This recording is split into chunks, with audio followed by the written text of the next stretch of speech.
In this example, I asked ChatGPT to write me a sample React application that provides a click here button with a certain set of hover over and hover off colors. So you can see it's created the code and the CSS for me here. So then what I'm going to do is I'm going to come over and I'm going to actually test this code out. So in the app.js file, I'm going to go in and I'm going to paste in the sample code that ChatGPT created for my sample application. We can see that there's a click here button that shows up on the right-hand side.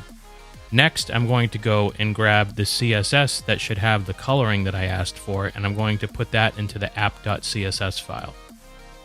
As you can see, the CSS has changed the rendered content on the right-hand side.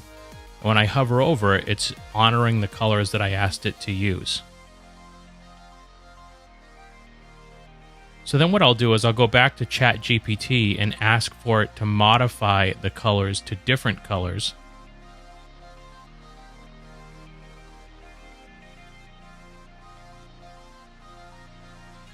We'll then see that it will give me back some tips on modifying the CSS to leverage a new background color scheme where we have an orange background for the hover off and a yellow background for the hover over.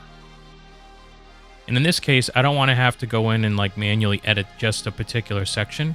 So what I'll do is once it's done providing the updated CSS for the button colors, I'm going to ask it to just tell me the entire CSS file again with the modified data.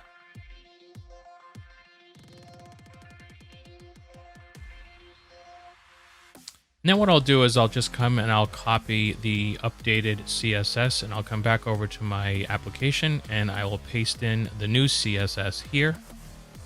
And then we'll test the changes out on the right-hand side and you can see that the changes were made.